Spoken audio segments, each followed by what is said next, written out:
자, 피아노 쪽에부터 먼저 읽겠습니다. 1절부터 15절까지입니다. 시작. 새벽에 대제사장들이 즉시 장로들과 서기관들 곧 온 공회가 더불어 의논하고 예수를 결박하여 끌고 가서 빌라도에게 넘겨주니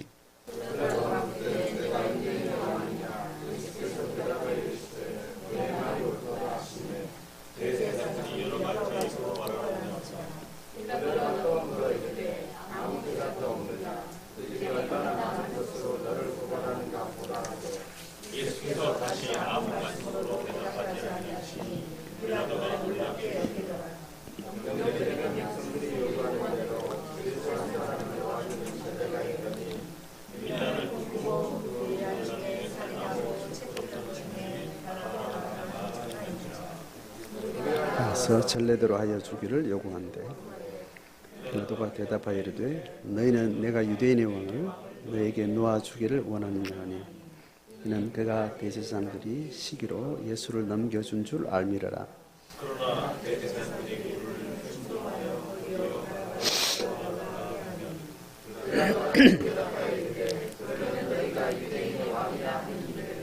어떻게 하랴? 어떻게 하소서. 빌라도가 어찌 무슨 악한 일을 하였느냐 하니 더욱 소리 지르되 십자가에 못 박게 하소서 하는지라. 빌라도가 같이 읽습니다. 바나바는 놓아주고 예수는 채찍질하고 십자가에 못 박히게 넘겨주니라. 아멘. 이제 오늘 15장에 넘어와서 15절까지 딱 단락이 15절까지 단락이 나눠진 이 부분은 예수님 체포된 이후에 고난받는 쭉 과정 가운데 한 세 번째 단락이 됩니다. 첫 번째는 밤중에 잡혀가서 심야에 대제사장의 관저에서 예루살렘 공회가 소집된 가운데 종교재판을 하게 되죠. 종교재판을 하는 그 와중에 지난주에 베드로가 예수님의 예언대로 3번 부인하는 그 사건들을 마가는 기록합니다. 그리고 나서 종교재판은 그렇게 신성 모독의 죄가 확인되고 난 다음에 이제 형사재판으로 넘어오게 되는 게 오늘 15장 이야기입니다. 그래서 1절에 보면 새벽에 대제사장들이 즉시 장로들과 서기관들 곧 온 공회와 더불어 의논하고 예수를 결박하여 끌고 가서 빌라도에게 넘겨줬다. 지금 새벽이 된 겁니다. 심야에 체포되어 와서 심야에 소집된 예루살렘 공회의 숫자가 만만치 않은 숫자인데 다수의 이제 심판자들하고 이제 재판을 끝낸 거죠. 그러고 나서 그 자리에 대제사장들 이렇게 하면 현직 대제사장 또 전직 대제사장들이 무리가 다수가 되는 겁니다. 그들이 중심이 돼서 장로들과 서기관들, 장로들과 서기관은 필사를 전담하고 사본 성경 모세오경과 성경 문서들 이스라엘의 종교 문서들을 기록하고 연구하고 필사하는 이 전문가들입니다. 그들과 함께 장로들은 이스라엘 그 사회 전체 안에 영적 지도자들을 이야기를 하는 겁니다. 물론 연장자들이죠. 연장자들이 중심이 된 원로들 또 지도계층이 되니까 민간의 지도계층들이 됩니다. 그래서 이들이 중심이 돼서 뭘 하는가 하면 우리나라 국회의원들처럼 그런 대의 정치를 하는 겁니다. 한 강원도 크기만한 이스라엘에 한 2개, 3개의 군으로 나눠지는 지역 영역이 있고 그 사회 전체 아래 예루살렘 공의회라는 이제 최고 의결 기관이죠. 정치적으로는 로마의 지배를 받고 있지만 이스라엘의 사회, 종교, 민간 수준에서 가지고 있는 사회 질서들은 이들이 관장을 하게 됩니다. 그래서 그 관장의 어떤 질서들을 대제사장을 중심으로 한 이스라엘 공동체의 어떤 자율권을 로마 당국이 허용을 해주는 거죠. 그래서 어느 정도 민간과 특히 민간의 주요 가치가 되는 종교적 삶과 그 사회 전반의 일상의 삶들은 그들에게 대충 대부분 위임을 하고 정치와 법과 군사에 대한 이 세 가지 영역은 이제 로마 당국이 지배를 하는 겁니다. 그래서 직접 통치라기보다는 약간 간접 통치 성격이 더 이제 큰 거죠. 그래서 일반적으로 로마가 지배하는 모든 사회 시스템을 완전히 적용하는 것이 아니고 어느 정도 피식민지 그 사회의 어떤 모든 문화 전통을 인정하는 상태에 있으니까 그래서 이 예루살렘 공의회가 굉장히 중요한 겁니다. 정치적 이해관계 말고는 이스라엘 사회 전체를 이 사람들이 지배를 하는 거죠. 그래서 중요한 신학적인 문제, 종교범에 대한 이런 이제 중요한 이제 범죄 사건에 대해서는 이들이 계속해서 이제 검열을 하게 되는 겁니다. 예수님 이후에 초대교회가 시작된 예수님 부활 이후에 이 예루살렘 이제 도성을 중심으로 해서 예수님의 제자들의 어떤 신앙 운동이 막 일어나요. 일어날 때 굉장히 바빠집니다. 대제사장을 중심으로 한 예루살렘 공의회가 엄청나게 많은 종교 재판을 벌이게 되고 그 예루살렘 성전을 중심으로 한 그 지도력들이 가지고 있는 따로 감옥이 있고 따로 군대를 어느 정도 일정 우리로 말하면 군이 아닌 경찰병력 같은 군은 국가병력의 핵심이죠. 근데 치안을 중심으로 한 그런 업무에 있어서 군대를 어느 정도 보유를 하고 있습니다. 그래서 종교와 사회법에 관계한 치안들을 감당할 수 있는 그 군사도 어느 정도 유지하고 감옥도 그들의 어떤 권한 안에서 유지를 하는 그런 일들이 일어나는데 예수님의 신앙운동이 일어나면서 굉장히 사회가 이제 그 일로 이제 바빠지게 되는 거죠. 그 일은 이제 다시 우리가 사도행전이나 넘어가면 이제 같은 로마 사회 안에 이스라엘 사회 안에 있었던 여러 사회 정치 시스템 어떤 지도력들 어떤 흐름들을 우리가 좀 이해하는 것이 필요합니다. 자, 어쨌든 이들이 모여서 종교재판이 끝나고 나서 그들과 더불어서 그렇게 의논해서 결정을 하는데 무슨 결정을 하는가 하면 형사재판으로 넘기겠다는 결정을 하게 됩니다. 지금 여기서 많은 이제 성경에 기록되지 않았기 때문에 그리고 다른 문서들이 없기 때문에 이 시대에 종교재판의 어떤 정확한 그 라인과 형사재판의 어떤 규범들이 어떻게 구체적으로 시스템화되어 있는지는 우리가 많이 알 수가 없습니다. 그래서 학자들에 의해서 여러 가지 성경의 근거를 가지고 이들이 사형에 대한 사형 집행권도 가지고 있었는지 아니면 사형 집행권을 로마 정권만 가지고 있었는지 거기에 대해서는 여러 또 시각들이 다양한 시각들이 있습니다. 사형 집행권을 이 종교재판을 가지고 있는 이들에게도 있었다고 주장하는 사람들은 어떤 이야기를 하는가 하면 스데반이 죽을 때 돌로 쳐서 이렇게 죽여요. 그러니까 종교재판에서 죽이는 방식은 그들의 율법에 어떤 룰이 있는 거죠. 그래서 율법에 이야기하는데 어떤 일로 해서 하나님 앞에 범죄한 자는 돌로 쳐 죽이고 이제 이런 이야기가 있죠. 그런 것들을 그대로 실행하는 것을 봐서는 그것이 로마 정권의 로마 당국의 어떤 허용하에 있다라고 공식적으로 허용하에 있다라고 이야기할 수도 있고 이거는 우발적인 그들이 종교적으로 격분했기 때문에 로마 정권이 어떤 식으로 다시 재수사가 들어오고 그 고난에 대해서 다시 묻게 되는 그런 상황이 오게 되는 것을 감수하고라도 그들이 이 이단자들에 대해서 격분했기 때문에 그렇게 그들의 관례대로 돌을 던지지 않았냐 뭐 이런 이야기가 이제 있을 수 있는 겁니다. 그렇게 생각했을 때 예수님 문제도 명확하게 이들이 지금 하나로 거의 결탁이 되어 있습니다.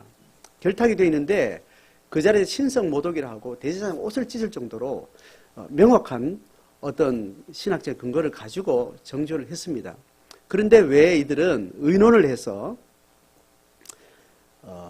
빌라도에게 다시 형사재판으로 넘기기로 결정했는가에 할 때 여러 가지 이야기를 할 수 있는데 성경에는 몇 가지 단서들이 있으니까 또 그것을 다시 추상하고 상상해서 성경에 제시한 여러 자료를 가지고 어떤 의도였을 것이라고 우리가 이제 생각해 볼 수 있는 겁니다.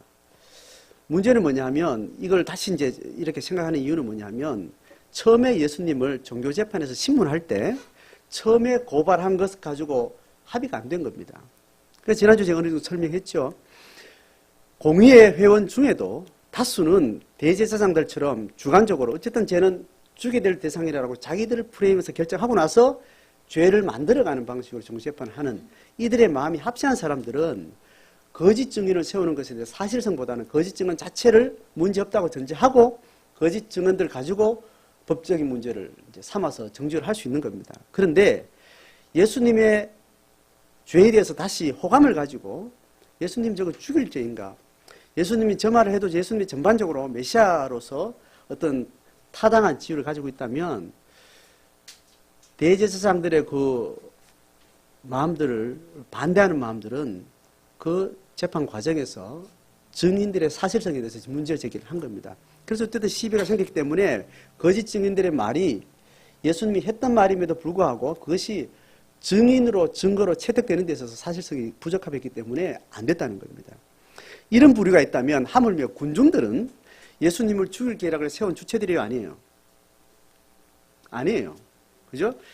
예수를 죽이겠다 결정을 한 자들은 이 핵심 지도계층들인 거죠. 그 중에도 다 합의가 안 되고 어느 일부분들은 또 예수님에 대해서 호감을 가지고 있는 이 민중들의 전체적인 시각을 의식하지 않을 수 없는 거예요. 그러니까 종교재판의 어떤 죄목을 가지고 사형을 이야기가 돌로 쳐주게 된다라고 이야기해서 했을 때 민중 전체가 아무 말이 없으면 로마 정권이 어떻게 시비가 들어온다 하더라도 뭔가 그걸 방어할 수 있거나 로마 또 총독은 정의 문제에 있어 가지고 로마 정권의 위해가 되는 사건들은 강력하게 제재를 가지만 그런 문제가 크지 않고 밀란에도 문제가 자기들 안에서 해결이 아주 잠잠한 해결되는 건 손 안 대도 되는 굳이 들어가서 문제를 삼지 않는 그런 흐름도 있는 거죠. 그런 의미에서 대제사장 편에서는 어느 정도 억지 삼아 종교재판을 결정을 내긴 했지만 죽이는 주체가 자기들이 되면 공의회 회원들도 뻔히 지금 흐름을 보고 있고 민중들은 또 다른 어떤 반감을 사게 된 이유가 될 것이다. 그걸 염려했던 것일 것이다. 이렇게 이제 학자들은 이제 또 이걸 세부적으로 분석을 하는 겁니다. 그렇게 해서 정죄를 한 건 자기들이 정죄를 하고 그리고 고소고발을 형사재판으로 넘겨가지고 종교재판의 결과를 이유로 로마 당국이 사형집행을 할 수 있도록 그렇게 떠넘기는 방식으로 이것을 끝맺어야 예수가 사형집행을 하고 난 다음에 어떤 다른 반론의 여지가 없도록 해야 되지 않겠나. 이제 그런 흐름들을 우리는 이제 생각할 수 있는 겁니다. 그러니까 지금 이 과정을 지금 우리가 상상하는 것은 이 대제사장들이 얼마나 치밀하게, 얼마나 부당하게 그들의 목적을 성취하기 위해서 교묘하게 여러 가지 상황들을 그렇게 이끌어가는 걸 우리가 생각해 볼 수 있습니다. 자, 그렇게 우리가 어느 정도 그런 백그라운드를 마음속에 일단 염두에 두고 이 과정을 이제 들어가 보는 겁니다. 자, 그렇게 해서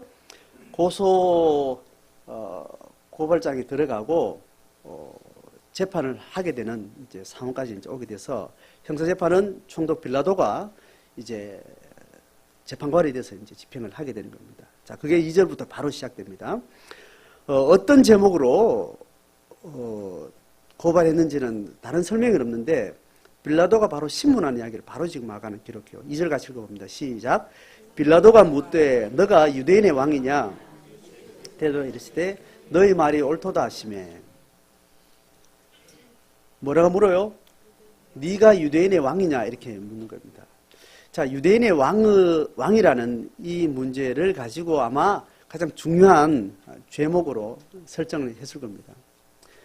왠가 하면 형사재판에는 적어도 유대인들이 율법적으로 종교의 어떤 이유를 가지고 어떤 죄를 묻는 것보다 사형에 해당하는 어떤 정죄를 하기 위해서는 로마 당국 자체가 가지고 있는 중요한 법의 문제와 관련이 되어야 되는 겁니다. 그러니까 그게 가장 합당한 것이 유대인의 왕이라는 것이 종교재판에서도 정확하게 명확하게 다뤄졌고, 그것이 유대인의 다시 로마의 편에서도 죄목이 강력한 죄목이 될 만한 그 내용이 바로 유대인의 왕이라는 겁니다. 이거는 당연하죠. 자, 이런 두 가지 측면이 있습니다. 한 가지는 원래 유대인 편에서 이스라엘의 메시아를 기다리고 있는 이스라엘의 신앙의 관점에서 유대인의 왕이라는 것은 기름 부음 받은 자라는 게 가장 메시아인 겁니다. 그게 헬라어로는 그리스도입니다. 기름 부음 받은 자의 세 직임이 뭐냐 하면 왕과 제사장과 선지자인 겁니다. 이 세 가지 직분이 기름 부음 받은 자의 직분이에요. 그런데 멸망할 때, 선지자 시대에 멸망할 때 내가 새로운 메시아를 일으킬 것이다. 그 예언할 때는 그 메시아는 왕과 제사장과 선지자의 직임을 함께 가지고 있는 아주 탁월한, 아주 강력한 하나님의 예언자가 나올 것이라는 이야기를 하는 겁니다. 그러니까 멸망한 이스라엘 다시 복귀시키고 회복하는 데는 멸망하지 않은 시대에 평상시에 왕과 제사장과 선지자의 직임들이 아주 각자 역할로 그렇게 이스라엘 사회를 지탱하던 그런 흐름에서 아주 강력한 한 사람이 그 모든 직을 함께 가진 자로서 메시아를 이야기를 한 겁니다. 그러니까 이스라엘 백성들은 이 메시아를 끊임없이 기다리면서 그 메시아의 삼중 직임 중에는 지금 로마 정권 하에 있는 그들의 상황에서는 이 삼중 직임 중에 뭐가 가장 절실했다는 거예요? 다윗 왕을 상기를 하는 겁니다. 화려한 이스라엘 새로운 부흥이라는 것은 그들은 종교도 아니고 다시 제사장도 아니고 선지자도 아니고 그 화려했다라는 어떤 그런 힘, 강력한 하나님의 백성들이었던 그 그림은 왕이 통치하셨던 그 그림이 가장 강력하고 현란하게 이렇게 들어있으니까, 그리고 지금 그들도 그때 멸망한 제국의 뒤를 이은 로마 제국의 지배를 받고 있으니까 다윗 왕권에 대한 상상이 가장 크게 그들에게는 이제 뚜렷하게 이제 떠 있었던 겁니다. 자, 그러니까 이스라엘 백성들 가운데는 유대인의 왕이라는 말은 다만 정치적인 내용을 담고 있긴 하지만 그들은 신앙적으로, 영적으로 유대인의 왕이기 때문에, 제사장 선지자이기 때문에 사실은 이 로마 정권에서 말하는 독립운동과 직결되는 것만 있는 것이 아닌 겁니다. 자, 그런데 그들이 상상하는 메시아가 오면 제사장권이나 선지자권보다 왕권에 대한 기대가 많았던 겁니다. 왕권에 대한 기대를 가지고 메시아가 자기 실행을 하게 되면 결국은 다시 다윗 왕권이 회복되는 그런 제국을 우리가 넘나볼 수 있는 그런 힘을 가진 하나님의 나라가 될 것이, 이런 상상을 했고, 그게 결국은 누구하고 맞닥뜨리게 되는가 하면 로마 정권과 결국 정면으로 만나게 되는 거예요. 자, 그걸 빌미로 독립운동, 민중 독립운동, 무력 독립운동을 하는 주동자로서의 어떤 이름을 거기다가 의무부여해서 고발을 이제 하게 된 거죠. 자, 그러니까 그것이 이제 죄목이 아주 중요한 죄목으로 이제 고발이 가능한 겁니다. 문제는 지금 이 예수님이 유대인의 왕이라는 이 이름의 고발장하고 실제 이 상황 가운데 끊임없이 크고 작은 무력 도발이 지금 이스라엘 사회 안에 끊임없이 크고 작게 일어나고 있었습니다. 우리나라 일제 치하에 있을 때 여러 가지 이렇게 무력 도발이 우리나라 국민들을 통해서 막 일어났는 게, 해외에서는, 국내에서는 군대를 소집하고 유지할 수 있는 그런 어떤 장소나 공간 자체가 허용이 안 됐기 때문에 일본 군대가 진출해 가 있는 간도나 우리나라 땅 저 밖에 중국 쪽에 러시아 쪽에 일본 군대가 주둔한 그 지역에 가서, 그 지역은 땅이 광활하고 숨을 수 있는 곳이 있었기 때문에 독립운동을 할 수 있는 무력의 어떤 공간들이 가능했습니다. 그래서 간도 쪽 그 위쪽에서 많은 군사력의 충돌이 있었죠. 그죠? 그런 충돌이 있었고, 또 우리나라 자체 안에는 또 어떤 것이 있었습니까? 암살의 영화 보셨죠? 그죠? 암살 같은 영화. 아주 대규모를 가지고 있거나 혹은 소규모의 테러 조직을 가지고 있거나, 뭐 중국 같은 데서는 도시락 던진 분들도 있고, 뭐 안중근 의사는 또 이렇게 개인이 또 그렇게 한 다양한 이런 모습들이 지금 이 안에 많이 있어요. 지금 그 신뢰가 지금 오늘 또 소개되는 바라바라는 사람이 상당한 규모의 밀란을 일으켰다는 것은 독립을 목적으로 한 로마 정권과 무력으로 부딪히는 민중 봉기를 일으킨 주동자가 지금 잡혀 있는 상황이라는 겁니다. 그런 상황을 보면 여러 무력을 주동하고 무력을 사용해서 로마 정권의 이 시시때때로 공식적인 비정적인 방식으로 많은 상황들이 있는 겁니다. 그러니까 일본 순사들이 불을 켜고 치안을 위해서가 아니라 보안에 해당하는 국가 권력의 어떤 중요한 사안을 담당하는 이런 이제 기관들이 따로 있었던 것처럼 이 당시에도 마땅히 있었을 거죠. 그래서 이름이 오름직한 블랙리스트가 있고 이 사람 실제로 위험 인물이 있는가 하면 가상의 잠재적인 이런 순위가 있을 것 아닙니까? 그리고 그것이 가상의 어떤 인물로 떠올라도 실제로 그렇게 이미 실행한 사람이 아닌 사람은 이미 실행하고 있고 실행하고 나서 도망자도 있을 거고 다양한 사람들이 부류가 있을 텐데 이렇게 이 사람은 유대인의 왕이라고 민중봉기의 주동자가 될 만한 리더십에 해당하는 사람을 지금 떠받치고 있습니다라고 이렇게 이름을 올려도 이 사람들은 훤히 아는 거죠.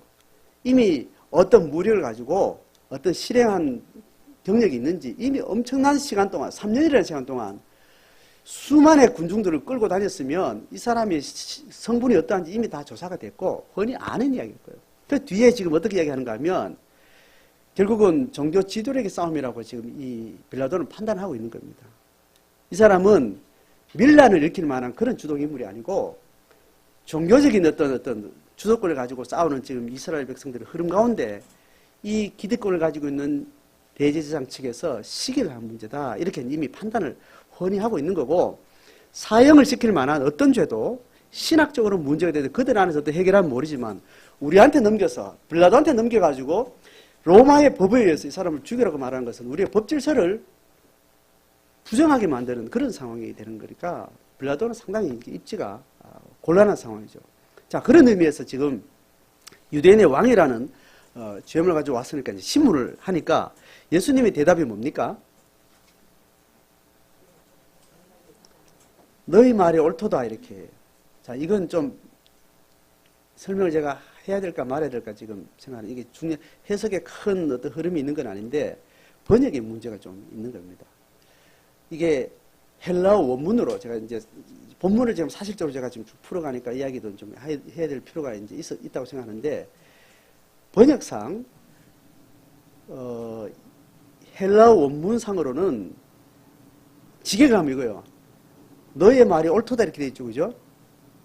직역하면 뭐냐면 네가 말하고 있다라는 이 표현이에요. 딱 직역하면 그거래요. 원문을 안 봤으니까 뭐 일단 저를 믿으십시오. 이런 단문은 원문으로 어떤 저도 확인할 수 있으니까 네가 말하고 있다는 문제는 이거를 의역을 할 경우에 네가 말하고 있다라는 말을 의역을 할 경우에 두 부분으로 나눠진다는 겁니다. 그러니까 지금 그대로 이 신문을 긍정하는 말일 수도 있고 부정하는 말일 수도 있고 긍정하는 말은 어떻게 해석하는가 하면 네가 말하고 있다. 맞다. 이 말일 수도 있고 네 말이다 그 말은. 나는 그래 말한 적 없다. 이걸 전제로 하고 말했을 수도 있다는 겁니다. 이해가 되나요? 그러니까 외국어를 번역하니까 네가 말하고 있다. 우리의 언어로 말하면 그건 네 말이고 이렇게 말할 수 있잖아요. 그건 당신의 말입니다. 나는 그런 적도 없고 그렇지 않습니다. 이렇게 부정으로 들릴 수도 있다는 거예요. 그러니까 학자들은 그렇게 이제 이야기를 한다는 거죠. 그런데 전체 흐름상 부정했거나 긍정했거나 예수님은 유대인의 왕이라는 제목으로 들어가셨고 또 죽으셨는데 어떤 의미에서는 어떤 신문에 대해서 예수님이 침묵했다는 것과 함께 어떻게 병행해야 될지 어쨌든 번역상에 약간의 다른 이야기도 있다는 걸 제가 알고 그렇게 넘어가는데 그러고 나서 3절에 들어가면 그렇게 요 신문에서 예수님이 이 변론만, 이 대답만 딱 나오고 사실적으로는 대제사장들이 그 다음에 줄줄이 붙여가지고 거기에 안에 해당하는 항목이든지 다른 여죄가 더 있는 것이든지 많은 것들 또 다른 죄목을 가지고 고발을 했다는 겁니다. 3절에 그죠? 여러 가지로 고발을 했는데 이 고발을 하니까 예수님의 입장도 빌라도의 입장도 어떤가 하면 빌라도가 신문하는 내용을 통해서 우리가 알 수 있는 게 뭐냐면 뭐라고 해요? 두 번째 말이 또 물어 이르되 아무 대답도 없느냐 이렇게 해요. 자 그러면 검사 쪽에서 고발하는 사람은 검사 쪽에서 하는 거죠, 그죠? 그래서 죄 항목을 쭉 나열해서 이제 여러 가지 뭐 증언될 만한 내용들을 이렇게 이야기하고 나면 로마법 때부터 지금 우리가 현대 사용하고 있는 사실을 가리고 정의를 실현하는 법집행의 원칙들이 같이 있었다는 거예요. 그러니까 로마법이 얼마나 그 당시에 고대 시대에 아주 발달한 법문화를 가지고 있었는가는 지금도 우리가 생각해 볼 수 있는 겁니다. 지금 우리처럼 그 다음에 변론을 하는 겁니다. 고발당한 사람 쪽에서 변론하는데 조금 발달한 법문화에서는 전문 변호인을 세웁니다. 약간 미개한 쪽에서는 당사자가 변론합니다. 전문 지식도 없고 어떤 논리도 부족하고 이런 심리적으로 위축된 상태에서 그 사람이 변론했는데 이런 데는 또 다른 정당한 어떤 상황은 아니죠. 어쨌든 변론의 기회를 예수님께 주는데 했다요 안 했다요? 침묵하는 겁니다. 가타부터 말을 안 하는 거죠. 그들이 얼마나 많은 것을 지금 너를 고발하는지 지금 들었지 않냐? 니 왜 아무 말도 안 하느냐? 자 이렇게 이제 이야기를 하는데 예수님이 계속 묵묵부답. 여기에 대해서 빌라도가 기이하게 여긴 겁니다. 너를 때려 죽이겠다고 지금 고소를 하고 있고 내가 봐서는 죽일 만큼은 아닌데 저 사람들이 심정적으로 너를 죽이려고 하는 그 심지에 걸린 거는 확실한 것 같은데 어쨌든 네가 변론을 해야 나을 텐데 왜 변론하지 않느냐 이건데 지금 그렇게 의아하게 이제 생각을 한다는 겁니다. 자, 여기까지 이제 첫 번째 신문 과정을 통해서 전체 분위기가 이제 파악이 됐습니다.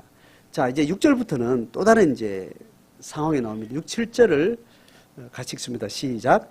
명절이 되면 백성들이 요구하는 대로 죄수한 사람을 놓아주는 전례가 있더니 밀란을 꾸미고 그 밀란 중에 살인하고 체포된 자 중에 바라바라하는 자가 있는지라. 이스라엘 편에서는 영웅 같은 사람이에요. 영웅 같은 사람. 그러니까 이스라엘의 여러 신앙운동의 분파 중에 여러 갈래가 있다 그랬죠. 바리새 방식으로 개미 군단의 민중의 새로운 영적 각성의 흐름을 일으키는 신앙 고백과 삶을 총체적으로 전체적으로 영적으로 부흥운동을 일으키려고 하는 바리새파, 이제 시민운동하고 생각하면 된다 그랬죠, 그죠? 그리고 정치 권력하고 관련돼서 로마 정권과 야합하고 있는 친로마파, 우리로 말하는 친일파 이렇게 말하는 것은 친로마파는 정치 행정의 상위부를 차지하고 있는 거죠. 뭐죠? 사두개파.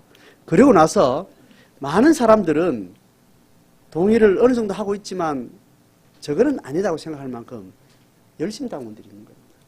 열심당원들은 우리나라가 일제 때 사람들이 많은 시민들이 참여하지 않았지만 진짜 나는 용기 없어 못하지 저 사람들 진짜 박수칠만 하다 이런 분위기는 아니에요. 이스라엘 신앙운동 전체 분위기가 하나님의 메시아가 와서 사람을 죽이고 뭐 이렇게 하는 때가 오지 않으면 우리가 할 수 있는 건 아니다라고 생각하고 그렇게 사람을 죽이고 테러를 하고 이렇게 적극적인 독립운동은 신앙적으로도 지지를 하지 않고 있는 거예요. 소수들만 지지하고 있고 어느 정도 감정적인 어떤 지지는 받을 수 있을지 모르지만 신학적으로는 그렇게 대지지를 받지를 않았습니다. 안 그랬으면 종교의 목숨을 거는 이스라엘 백성들이 그 떼거리가 가만히 있었겠어요? 그렇게 기도하고 안식일을 목숨 지키고 이 영적 부흥 운동을 가장 중심이라고 생각하고 그 때는 메시아가 와야만 된다 이렇게 신학적으로 정확한 정리를 하고 있었던 겁니다. 어쨌든 그렇게 바라바가 이제 민중 봉기를 어떻게 하게 된 죄목으로 이제 붙들려 있었는데 명절이 되면 이스라엘의 명절이 6월절 그리고 7.7절, 오순절이라고 말하죠. 7절, 그리고 장막절 3대 절기 중에 6월절만 그런지 세 절기 다 그랬는지 6월절이 가장 중요한 절기니까 아마 하루라면 한 번이라면 6월절에 맞춰서 사면을 하는 중죄인을 사면하는 어떤 정치적 배려가 있었다라는 거죠. 그 전례로 계속 있었다라는 겁니다. 그 즈음에 이제 무리가 그 전례대로 이 사람을 달라라고 이야기했는데 지금 마가의 기록 순서를 보면 바라바를 소개를 바로 하고 나서 무리가 전례대로 사면을 요구하는 이야기를 했으면 아마 바라바가 아니었겠나 이제 그렇게 추측할 수 있는데 또 다른 사람들은 예수를 달라고 말했을 수 있다 뭐 이렇게 또 이야기하는 어떤 또 흐름들이 있습니다. 뭐 그건 그렇게 중요하지 않은데 어쨌든 실제로는 바라바가 이제 중요한 사면의 대상이 된 겁니다. 이때 적어도 빌라도는 백성들이 요구하는 바나바보다 차라리 예수를 방면해 주는 게 사면의 의도에 맞다라고 이제 생각을 이제 했던 것 같아요. 그래서 이제 9절에 이야기합니다. 너희는 내가 유대인의 왕을 너에게 놓아주기를 원하느냐 그렇게 말하니까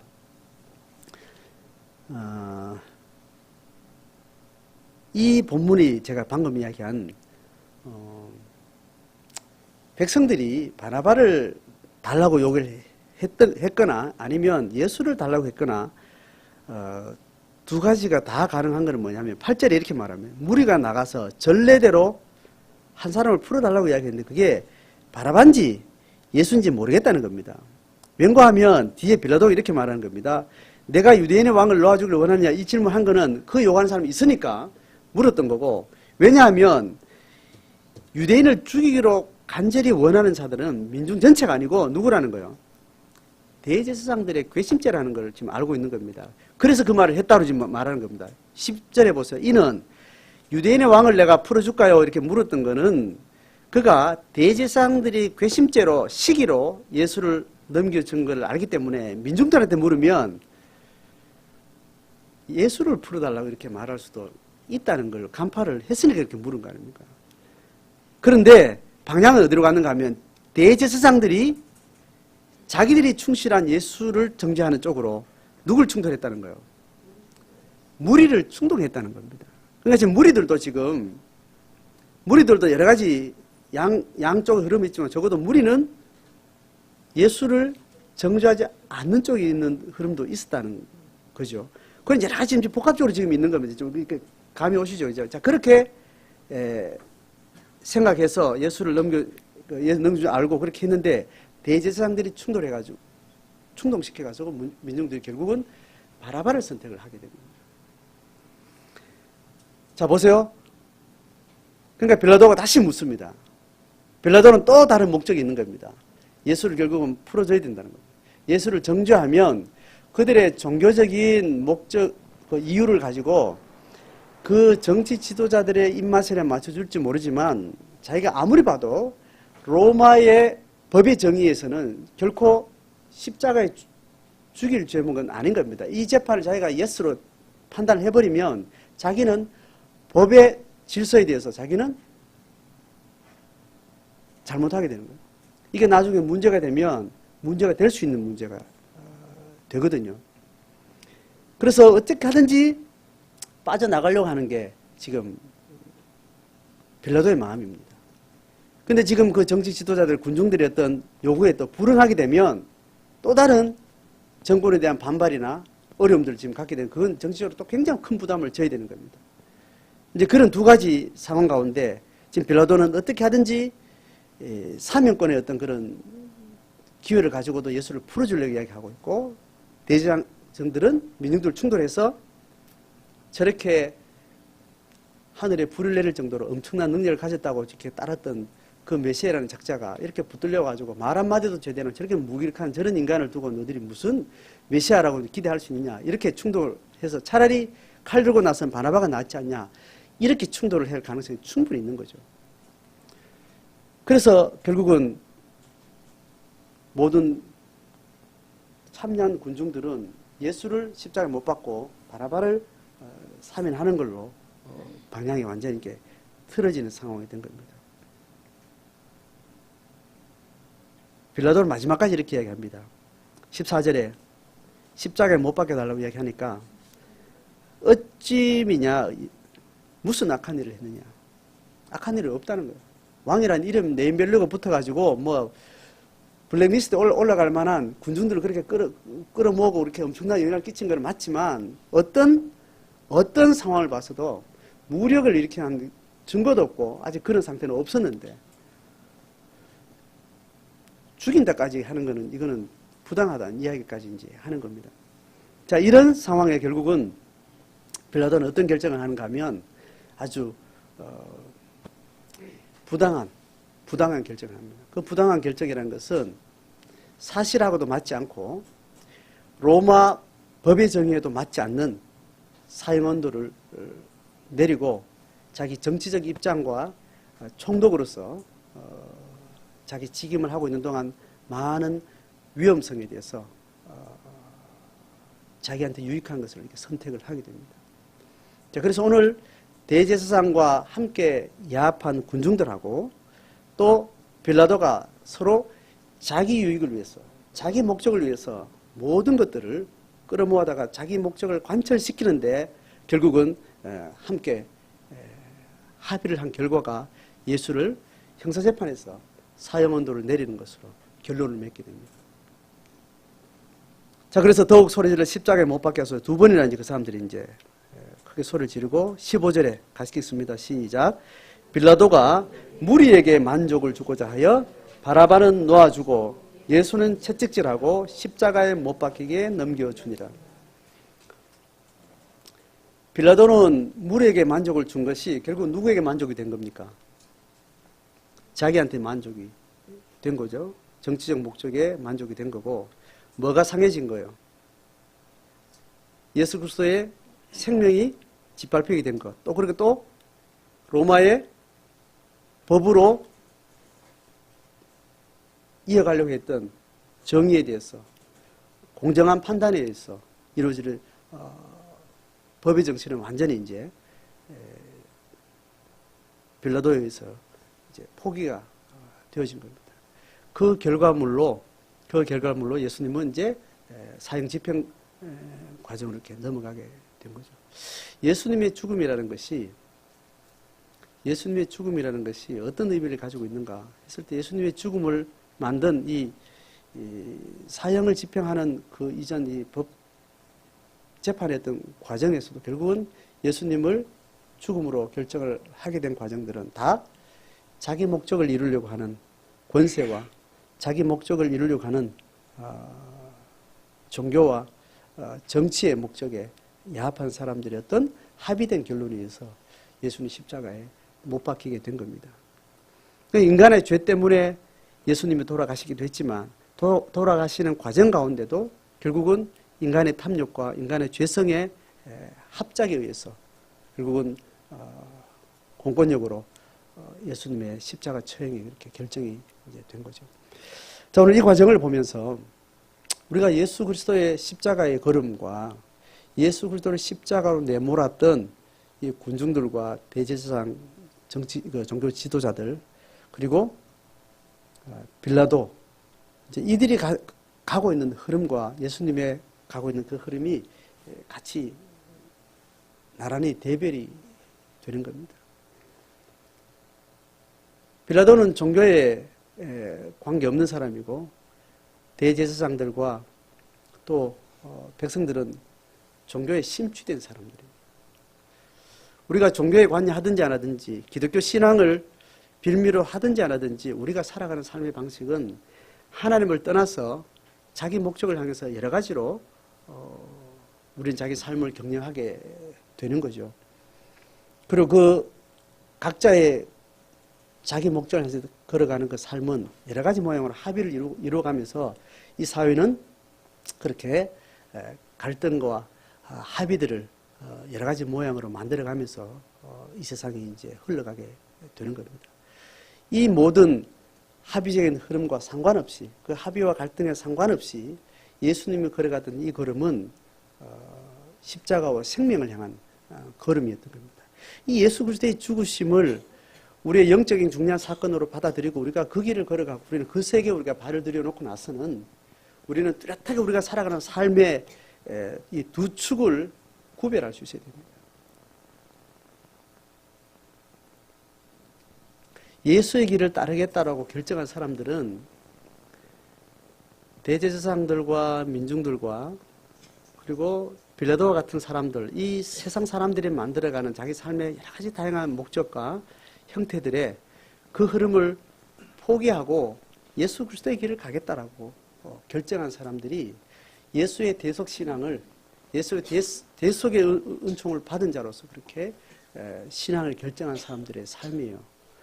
그러니까 예수를 알기 전에 우리는 전혀 예수와 상관없는 길을 이렇게 걸어가고 있었습니다. 빌라도 방식이 됐든지 대제사장 방식이 됐든지 다양한 방식은 어쨌든 합의는 똑같은 겁니다. 자기 목적을 이루고자 열심히 살아가는 거죠. 그런 삶을 살지 않겠다고 결정한 것이 예수를 따르는 길이에요.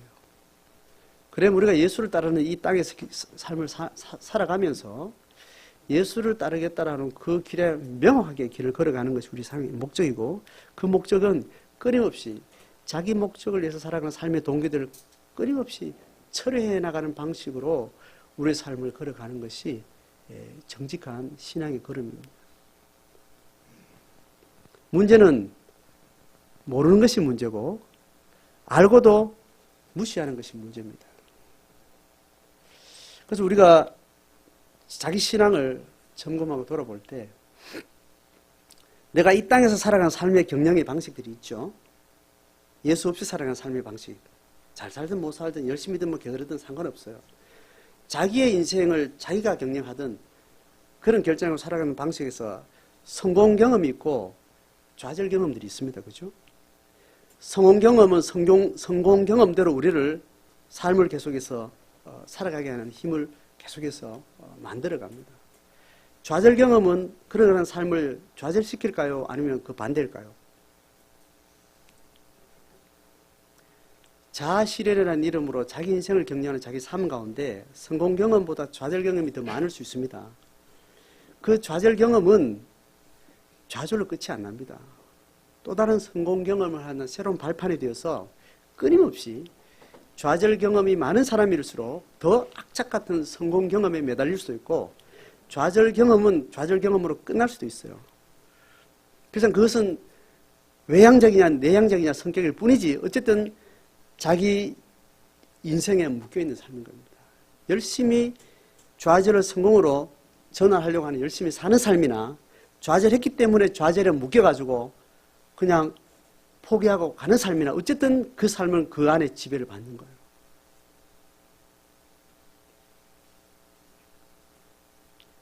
이거 다 우리는 다 하나님 앞에 극복하고 예수 그리스도에 걸어갔던 것처럼 생명에 집중하고 죽음 이후에 영원한 나라를 우리의 본향이라고 바라보고 이 땅에서 경영하는 모든 삶의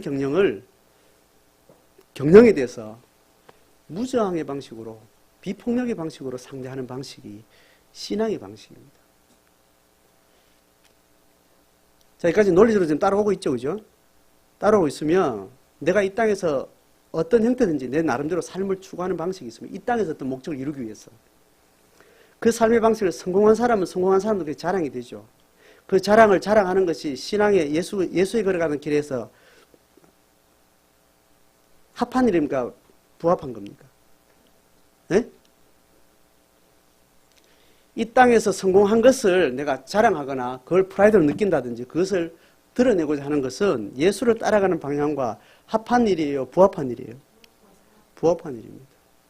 명확하죠, 그죠? 그거하고 또 성공을 향해 걸어가다가 좌절 경험이 있습니다. 본이든 본이 아니든 그 좌절 경험을 이야기하는 것도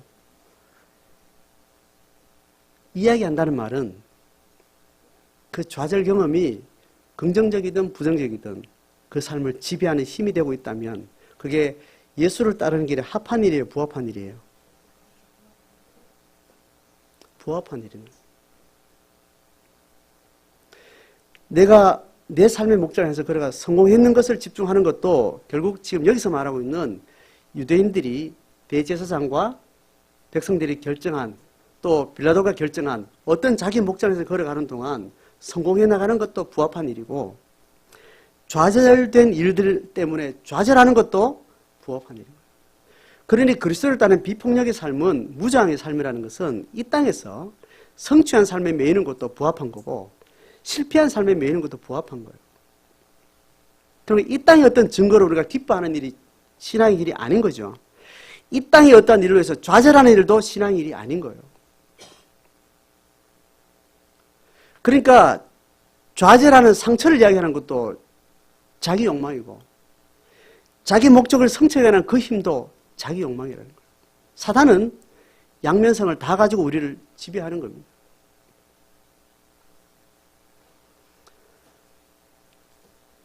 이 두 부분이 우리한테 명확해져야 됩니다. 본토 친척 아비 집을 떠난다는 것은 내가 지배받고 있던 어떤 문화와 어떤 가치로부터 떠났다는 이야기예요.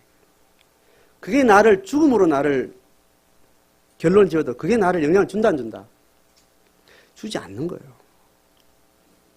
그 과거의 아픔이 아직까지 내 슬픔을 관장하고 있고 그것을 극복하는 것이 내 삶의 기쁨을 주장하는 거라면 본토 친척 아비 집을 떠나지 않는 겁니다. 그 말은 신앙으로 부르받은 그 지경에 내가 서 있지 않다는 이야기가 되는 거예요.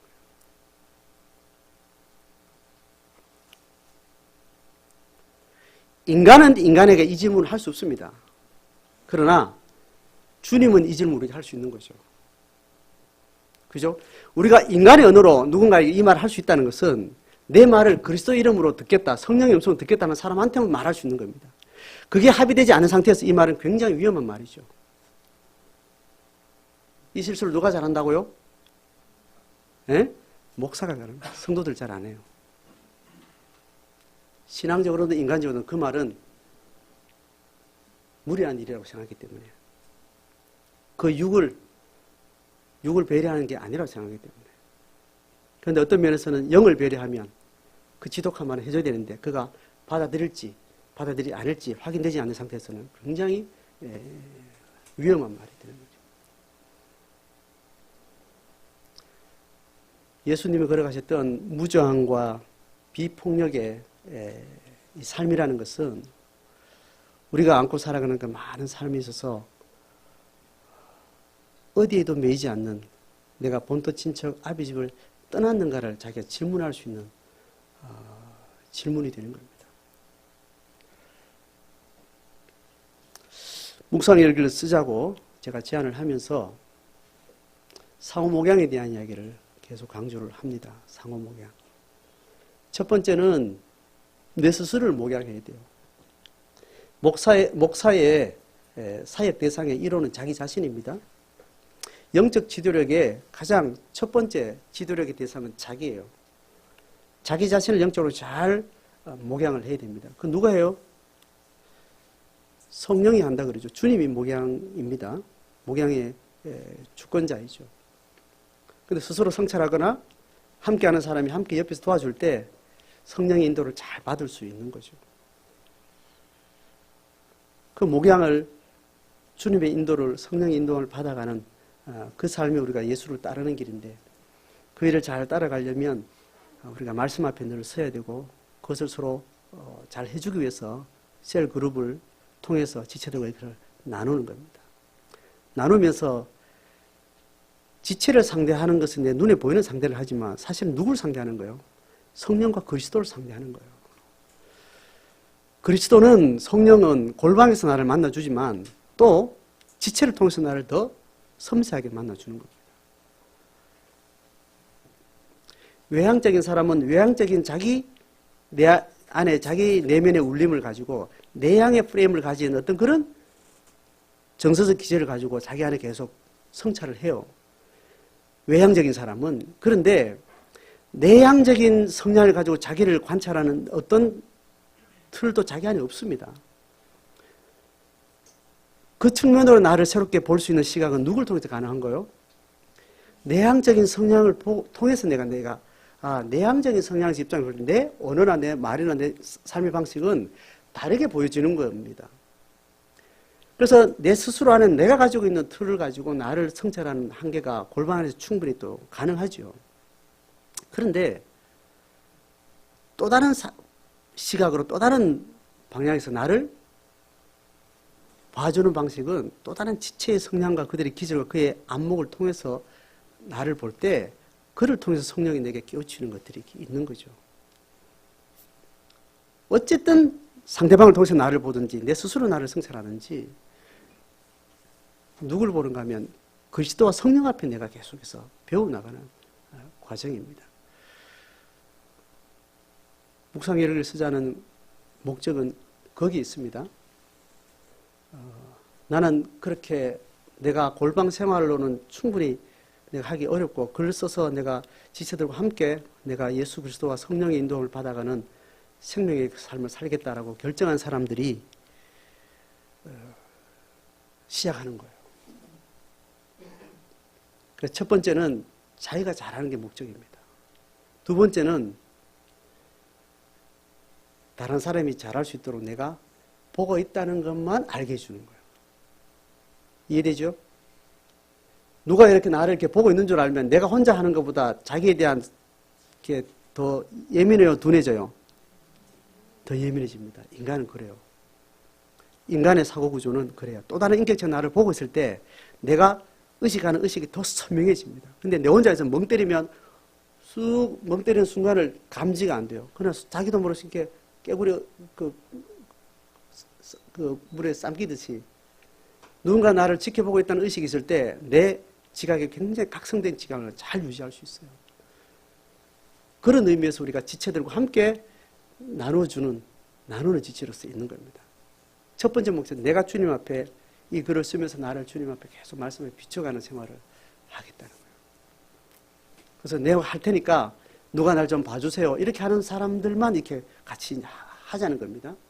그리고 어느 날 다 하니까 목사님 하라니까 순종해서 다 이렇게 하는 게 아니에요. 그에 대해서 전적으로 여러분 자유로우시길 바랍니다. 오늘 빌라도와 이 종교 지도자들이 걸어갔던 신앙 안에 있던 신앙이 바뀌었던 인생은 그 방향을 해서 가는데 예수는 비폭력과 무저항으로 자기 길을 생명을 향해서 걸어간 길을 우리가 걸어갈 수 있기를 바랍니다. 그렇게 주님이 우리에게 질문해주고 주님 우리에게 뭔가를 보게 해주시고 주님 우리에게 너 이 길이 눈에 보이지 않았었는데 이 눈에 보이는 날 나는 그걸 내려놓을 수 있는 거죠. 이 길이 전에는 보이지 않았는데 이 길이 보였어도 그때부터 그걸 선택할 수 있는 거죠. 더 영적으로 분별 있고 더 선명한 영적 걸음을 걸어가는 삶이 제자들이 함께하는 공동체를 통해서 이루어지는 하나님의 나라의 확장인 것입니다. 그 일로 3월부터 시작되는 또 새로운 셀 모임 또 영적 묵상일기 그 분명한 목적을 아시고 함께 그렇게 잘 걸어가시면 좋겠습니다.